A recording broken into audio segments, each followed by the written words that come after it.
Hey guys, welcome back. Um, I want to talk about um, something that, as an animal activist or somebody who speaks up for animal rights, um, I'm going to start off by saying yes, I do play games that involve hunting animals, but I did that as even when I grew up as well. When we all grew up on the Wii, like it's a game. It's a game, and there's games that really blank out animals that are threatened species, meaning like in Dangerous Hunts 2009, when you did the what was it, the timed tiger mission. You had to relocate and tranquilize four tigers that broke out of their cell. They were in different parts of the jungle in India. Now, not only, was that automat, but the thing is, the guy that's relocating the tigers is stating that you can't hurt the tigers, which means when he says that, tigers are, a lot of species are threatened species, meaning that these tigers can't be killed with a rifle. You couldn't use a rifle. Instead, he had this guy supplied you with a tranquilizer gun to use for all four tigers, and they were in different parts of you know, of that map in India. They were split up into sections of the map,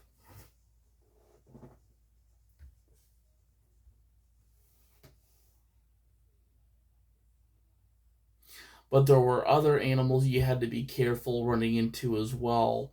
One of them was the Gore, which Gore are a species of wild bovine that inhabit, you know, parts of Asia, India especially.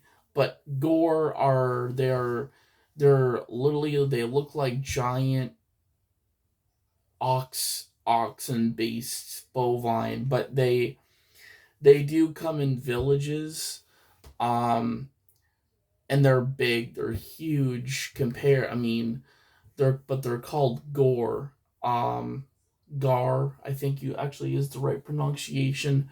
Um, and there's a species of wild cattle called Bantang, which are native to Australia and Asia. Um, but as far as, you know, playing a hunting game that has it structured as threatened animals cannot be harmed, where tranquilizers are usually is where you put. Tranquilizers are guns and that use darts to put an animal to sleep. So these tigers had to be put asleep, and then, after the time, because this was a timed mission, you had to go around India and tranquilize four tigers.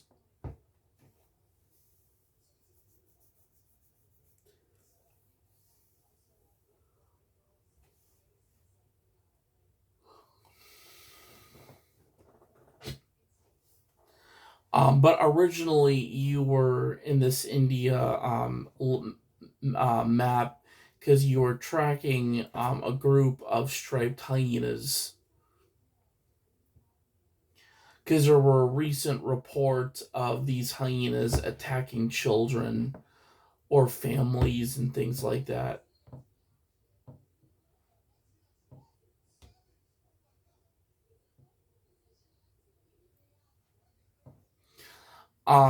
But I will say games have that interesting way of, as I said, of hunting species you can hunt.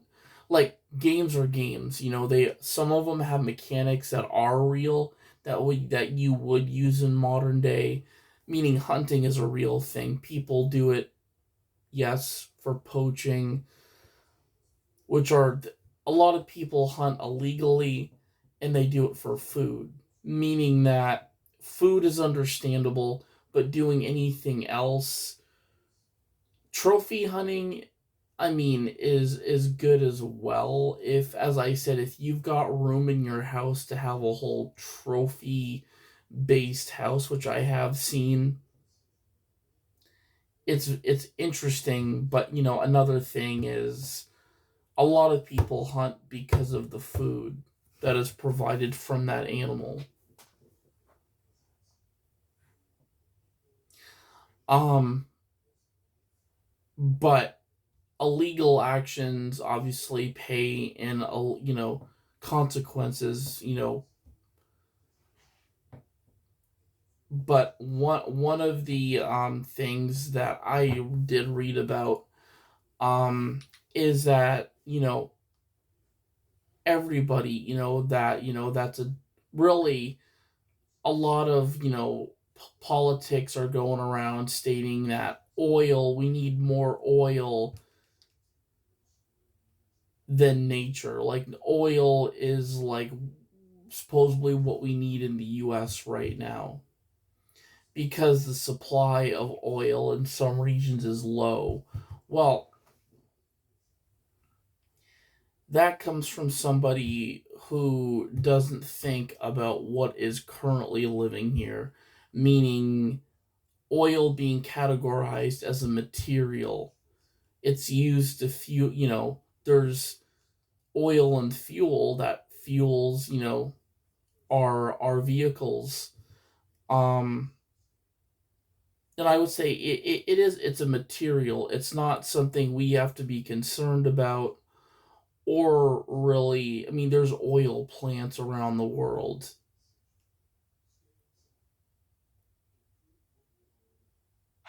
Sorry, long time. But the fact that, and I had read this, that the Gulf of Mexico and the animals that call that place their home,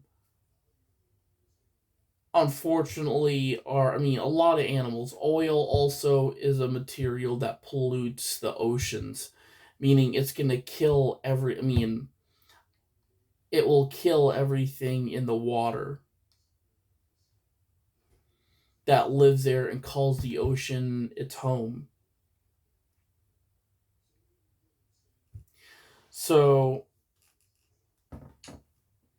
really, I would say that oil is a material that kills nature. That's why a lot, that's why people state we don't have to be concerned about animals or things that call the ocean their home or anywhere else, there, because that's the thing. The focus now is oil. Oil's a material. It is not it's not a living thing. It's material. It's material that can destroy nature and has a big impact on killing it off.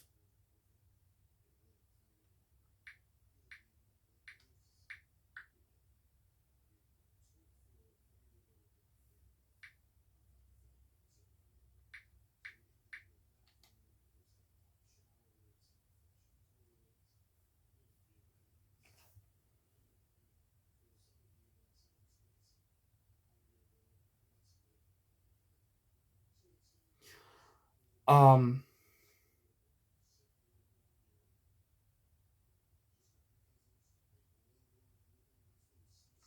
but they did have an event happen.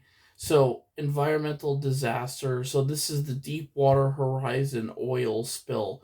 Now, people were all to blame for spilling oil in the oceans. It kills a lot of things, but this was an environmental disaster beginning April 20th of 2010 off the coast of the United States in the Gulf of Mexico on the BP operated Macondo prospect. Number of deaths, so there was 11 dead and injuries that were non-fatal were 17. And it lasted from April to September. But it's still happening because the thing is, animals are going. I mean, as I said, are they call it more of a shortcut to extinction, but we're doing this to animals. We're giving them that shortcut of death.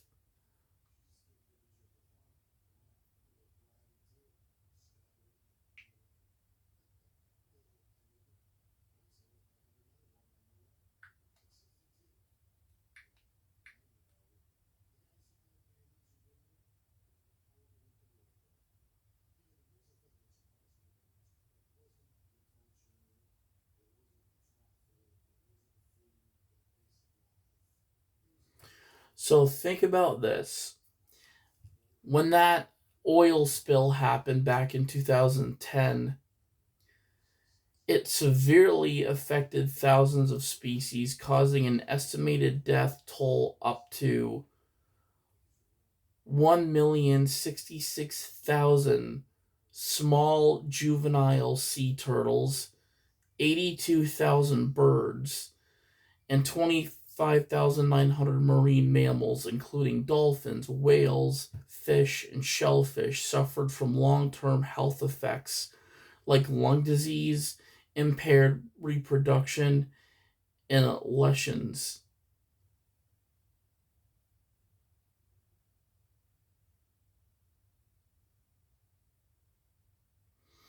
But here it says for marine mammals, all 21 species of crustaceans or of cetaceans, dolphins, and whales in the Gulf were exposed. Sperm whale populations declined up to 30%, while some beaked whale populations dropped by up to 80%. Bottlenose dolphins experienced high mortality rates, reproductive failure, and severe lung disease.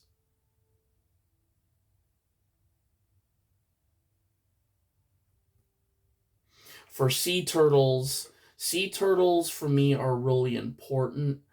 Because yes, every animal to me is important, but sea turtles, that's the thing is, I feel like they're one of the main targets for polluted oceans.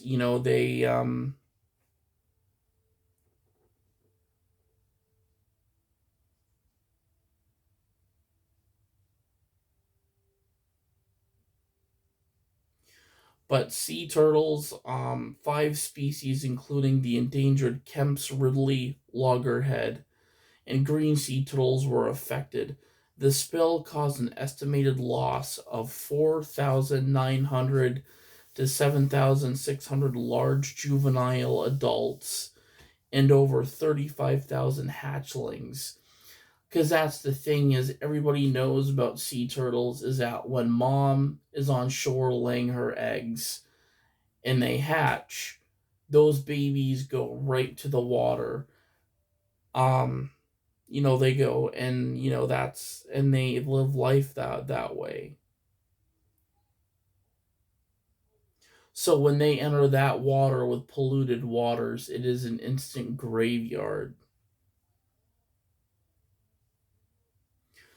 Fish, or actually, so birds, over 100 species were affected with estimated losses of 82,000 birds, including brown pelicans, seagulls, laughing gulls, and northern gannets. Now, gannets are really cool birds. We do have them in Maine. Um, Gannets are a bird that actually you'll see them on buoys, but they do that so they actually can look for fish in the water. But once they see a fish that's closer to that buoy, they dive bomb into the water. But it's incredible to see these birds hunt. But you'll notice them on buoys out in the ocean. Um,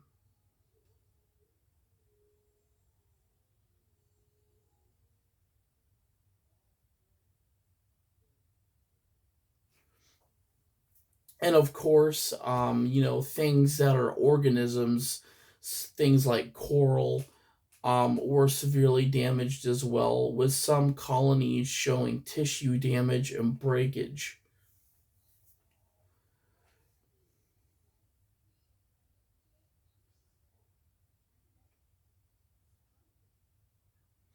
But the oil impacted all of the animals that called the ocean, the Gulf of Mexico, their home.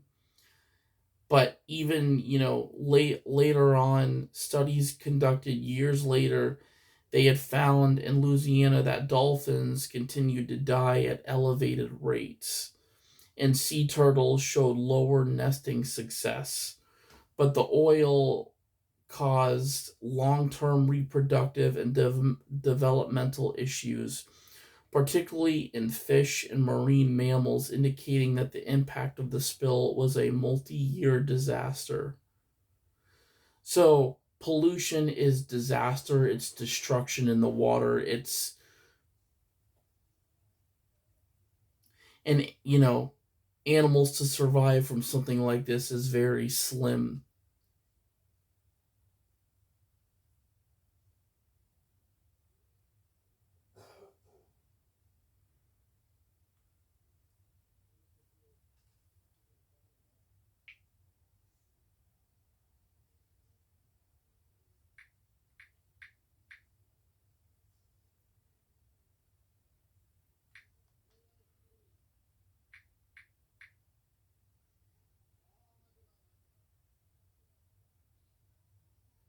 But this is something I increased animal.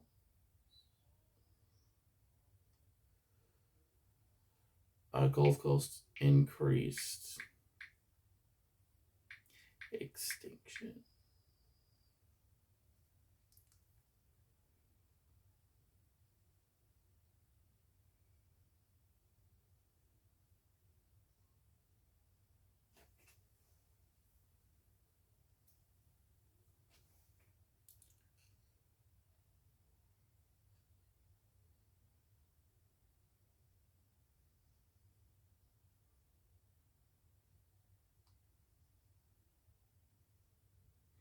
So here, habitat loss is the big element. So that means animals that call the ocean their home, that's their habitat. So pollution would be right under that. Really it would be that in that habitat loss class for sure. But it's the number one cause of wildlife extinction. But it's driven by us. We're the ones creating this extinction for these animals that call the oceans, that call a lot of the forests, open landscapes, the sky their home. But, that's the thing. It's driven primarily by, our own activities, such as agricultural expansion. So when they refer to as agriculture expansion, people, farmers especially, will buy domestic obviously farm animals, and they'll do whatever it is, because it's money for them, that meaning that the farm animals that come, that are purchased, farmers use these animals, as maybe, as I said, animals that protect a flock, or, produce something that farmers need, or, in the sense of overbreeding could also happen. But typically, agriculture, I call it agriculture greed, but it's a term I use for people that buy farm animals. They don't, unfortunately, take in that there's going to be predatory animals around. So that's why when you're a farmer and you don't want these animals, I mean, all these carnivorous animals we speak of, like coyotes, wolves, mountain lion, bears, farmers consider them a problem. Farmers consider them not, as we classify the farm. I don't They classify these animals as problem animals, a nuisance animals, because they're killing prize livestock. And that's what agriculture farmers are worried about. They're losing money, meaning that what animal is killed from a predator, that's money going out the door from the farmer. Now, farmers can avoid that, but they choose not to. Once they get a prized animal or a group of prized animals that are worth that farmer money, they don't use that into really adapting to making an enclosed. If they don't want their animals eaten, then as I said, farmers. They don't do a lot of supporting what separates the predators from getting in into having more of a good enclosure. Real, it could be acres of field but no protection, just like a little fence going around it. If farmers have an issue with predatory animals going in their pastures and killing these animals, they have the money to make these enclosures more protected. And that includes anything from fowl birds, things like chickens, um,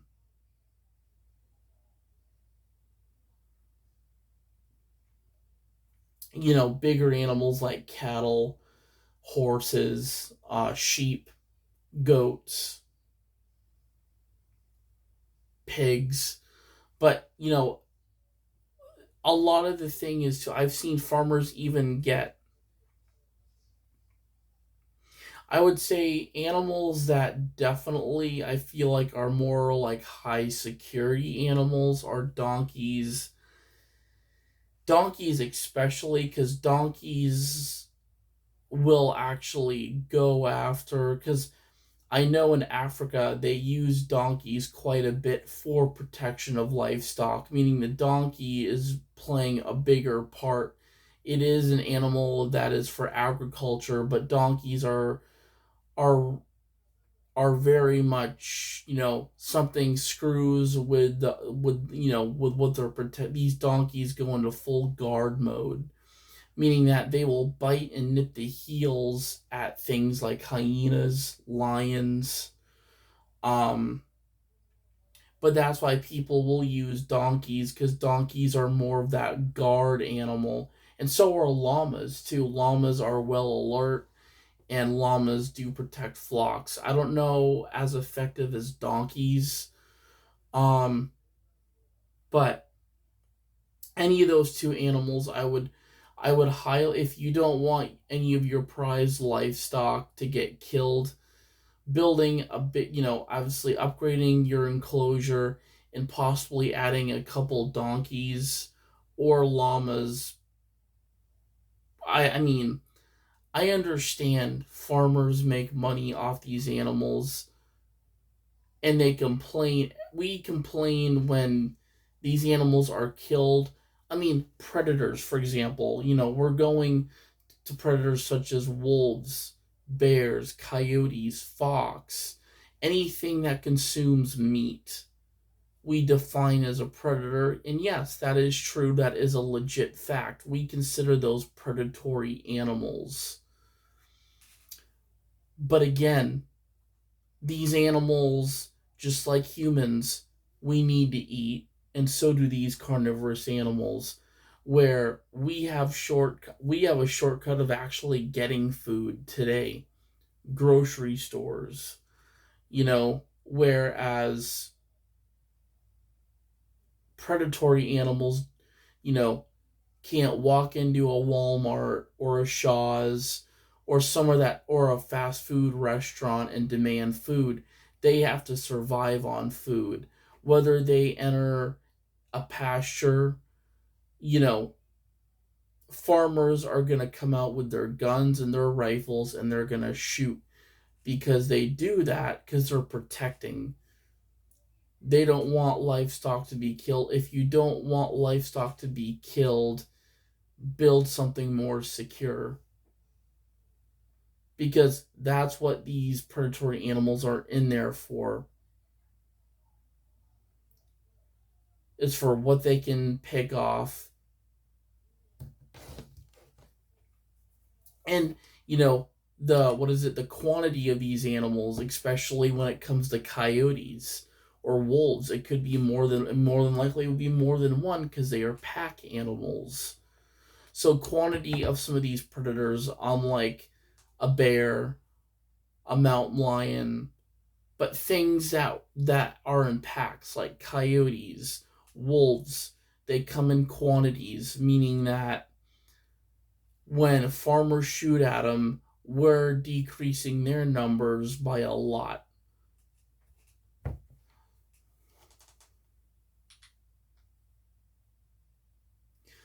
Urbanization. So urbanization is another thing, and this is something that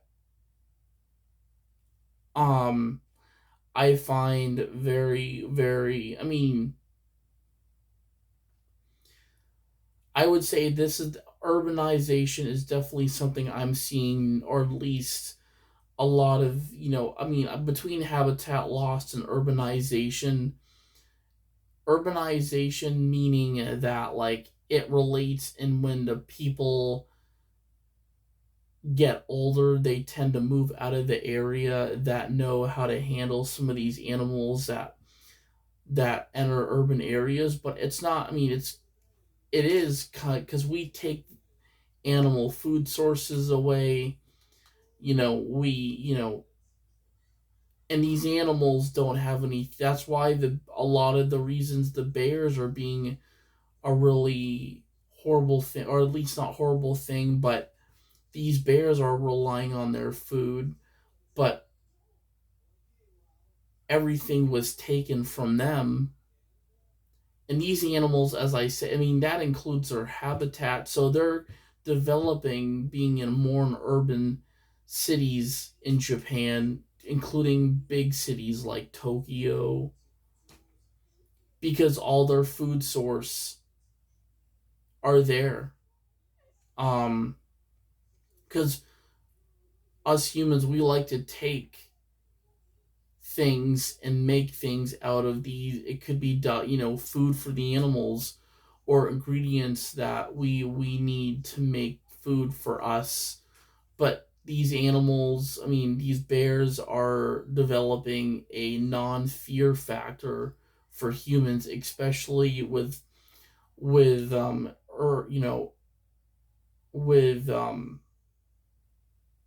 urbanization, meaning that in, population with people, we evolve just like animals do. We evolve into places we've never been. But these bears are doing the same thing.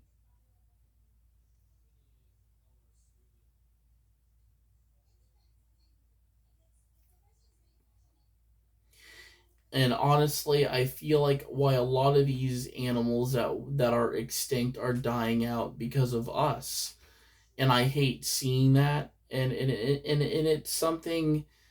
I feel like if out of anything, the oil, because another big thing I will say that destroyed not just what we have today, it could result into that, but it also could, I mean, also played a crucial role into early animals that were before we came along. Animals from the Stone Age like mammoths, hyenodon. But when I think of oil, I think of these. Let's see, what? Even though I feel like tar pits are related to volcanic activity, I mean, there's oil pretty much around us. Like, oil has been a cause of extinction, a cause of death with a lot of species. So I wouldn't be surprised if oil was a factor in creating a tar pit.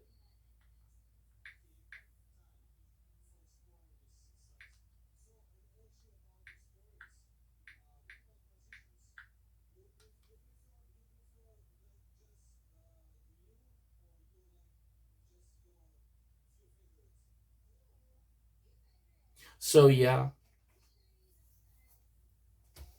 there we have it.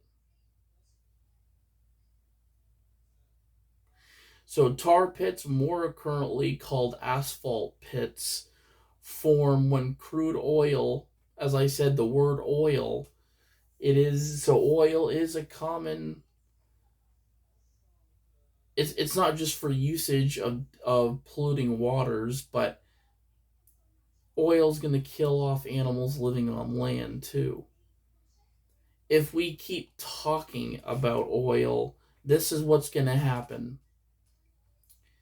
is that when crude oil seeps up, they call it crude, meaning that oil is a big part, and we I mean, a lot, I mean, I hate to say it, but if a lot of people want oil, they're predicting extinction. But tar pits form with crude oil seeping up from the underground and fissures to the earth's surface. But it leaves behind a thick, sticky black hydrocarbon sludge known as bitumen or asphalt. But these pits, I mean, are sticky traps, as you would see in any documentary of mammoth. I mean, if it's an animal getting chased by a predatory animal, I bet you $1 million that that preying animal is going to run right through a tar pit, get stuck, and that predator's right behind, but he wants that animal. So animals aren't going to know what a tar pit is, because something like a lion chasing something after, even predators today, lions, are going to chase something like, something as big as a Cape buffalo, not knowing what a tar pit is. That buffalo or whatever prey animal is going to go walk right through it, because obviously they're avoiding the predator, they're avoiding the lion or whatever predator is chasing them. And that's exactly what happened throughout the Paleocene, is that these pits were immobilizing animals. Back then it was natural effects, but now we're using oil as a weapon, as, not something that fires off, bullets, but something that has environmental deaths. As I said, habitat loss, but animals getting immobilized in these pits, not being able, because of how thick and this sludge is. It's not like quicksand where I mean, the animal, I mean, will not be able to get out. The animal's gonna die. I mean,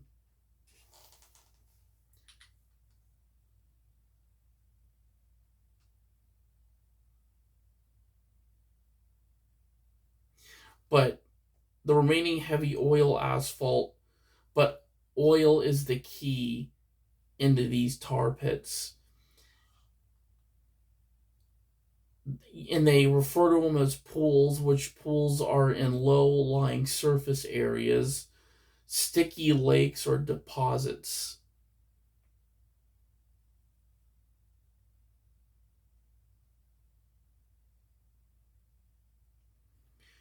Here, hazards. The pits are often covered with water, dust, or leaves, trapping animals and preserving their skeletons over thousands of years.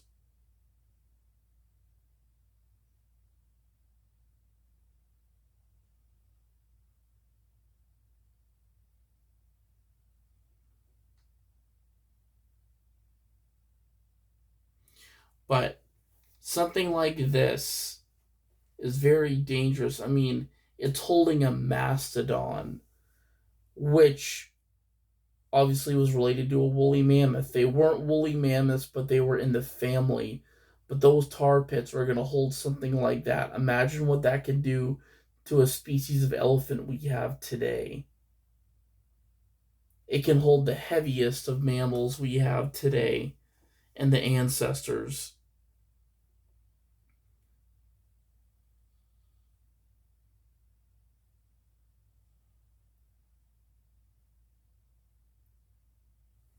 But again, oil, oil, oil.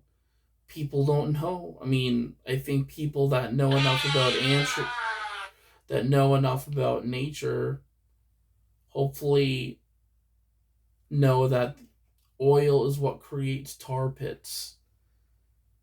These can be formed in pools, lakes. It's gonna trap whatever it can trap.